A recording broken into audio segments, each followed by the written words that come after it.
of a Mexican hacienda. Very good evening to you and welcome to Top Billing. Several hundred years before Christ, Plato said, "The cure of a part should not be attempted without treatment of the whole." Today, 3 millennia on, his words still ring true as we experience renewed interest in mind-body management. Along with all the bad stuff, modern civilization does occasionally throw up an oasis. Scientists now believe that the average lifespan of a human being should be 140 years. But the reason we're not seeing happy 120th birthday cards is because of type 2 stress. Not the fight or flight stress you get when you see a snake, but that low-grade stress that produces symptoms of anxiety, of tremors, of fatigue and nervous twitches. I'm glad I didn't any of those. Dr. Caspar Huisamen is an expert on stress and its role in the onset of illness. Using technology with holistic techniques, his mission is to help clients achieve a state of relaxation. Doctor. Good morning, Doctor. Welcome to the Medi-Spa. Thank you very much. Before you tackle a problem, it helps to quantify it, and that means measuring the telltale signs of brain and body. We're going to transform his type 2 stress. From 83% low coherence, meaning that his physiological accelerator, the sympathetic nervous system, is 83% on, to that of 100% high coherence state, where his physiological accelerator is still there, but his physiological brake is also there, 50-50%, 100-100 in balance. A balance brought about by calming the mind and teaching the body to relax through slow and deeper breathing. The result, less wear and tear on the cells and hopefully longer life. Just had a bomb dropped on me. Bad news. Yes, we're all dying, but to find out the rate at which it's happening in my own life is terrifying. 80% of the time in the red, I'm living in a perpetual adrenaline high. I gotta learn to take my foot off the pedal. When bad news hits, it's often a good idea to sit down. In this case, a device called the phlogiston chair takes sitting to the next level. Hi, Michael. How's it doing? Please come in. Thank you. Have a seat. Push yourself back in the chair. Great. Cool. Tell me about the phlogiston chair. Brian Park developed the actual chair with a grant from NASA. It was for training astronauts and doing that by using an immersive space. So it does that by relaxing you very deeply. We're going to drop you into a neutral gravity posture where we recline the chair. We're projecting a wraparound visual field, which is akin to the peripheral field. And then we're using sound and vibration cues as well to create a kind of multimedia experience where you can forget about the stresses of life. You can get wrapped in this cocoon, the cyber cocoon. The cyber cocoon works by inducing an open and receptive state. So you're suggesting to the subconscious, in other words, you can get people to lose weight, to stop smoking, get out of their alcohol addictions? Yes, definitely. And confidence, positivity, self-esteem.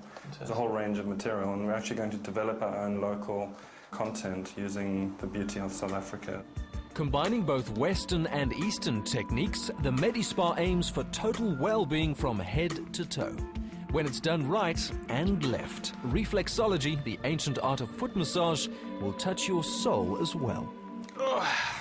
So what's the effect of neutral gravity? Well, for the first time I stopped thinking about relaxing and just started to relax. And if it feels this good, I can't imagine what zero gravity is going to do for me. Go on, give me a hug. Give me a hug.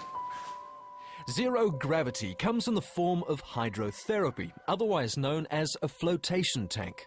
The Epsom salts in the water mimic the effects of the Dead Sea. The occupant is perfectly suspended, neither sinking nor rising. The result is deep relaxation.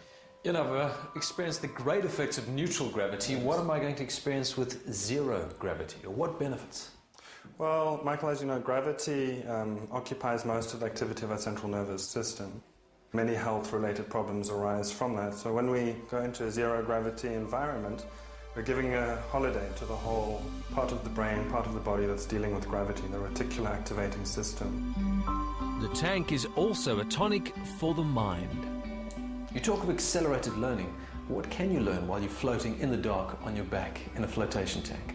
You become hypersuggestible. So if you brought in your own tapes, or tapes that we supplied, perhaps how to learn Xhosa quickly or a language, you'd be like a sponge. You'd actually learn a lot more quickly when you haven't got other distractions. Definitely an out-of-world experience. Devoid of all stimuli. Water's body temperature, can't hear anything, can't see anything. Of course, it's not quite the same having a camera in the tank with me. There's just no privacy left these days. Yeah.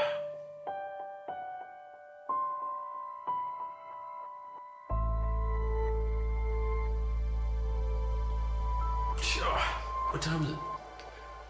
Mon Dieu. Je ne sais parler français. Quelle heure est-il, mon ami? I'm speaking French.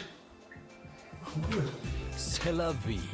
For the ultimate out-of-body experience, though, look no further than cyberspace. An interactive game that teaches mental and physical self-control using one's own body as a joystick. It works by rewarding players for mastering their heart rate, core temperature, and breathing.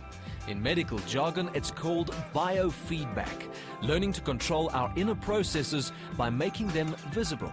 But stacking boulders with your breath is no easy task. With my boulder neatly balanced at last, all that remained was to see if my body had followed suit. And so we get to the acid test at the end of the day. I came in this morning, found out the bad news that I was dying quickly, and now I get to find out if those interventions that I partook in today had any effect and if I've slowed down in some way or another. What's the good news, Doc? Michael, you have shown that you have the control to emotionally manage yourself, to find internal stability and awareness. You have transformed your type 2 stress from this morning from 83% being on the physiological accelerator to now only 17%. Correct. Your medium coherence has improved to 55% and high coherence to 29%. Means you just have to practice and you live a long time. I've learned this about stress today, that in a performance-driven society, you cannot avoid it, unless you can head off to Tibet every second weekend. So the answer lies in managing it. Learn to listen to your body, recognize its symptoms, and change your heart. And who knows, you might just be invited to my 130th birthday party many years from now. Next up...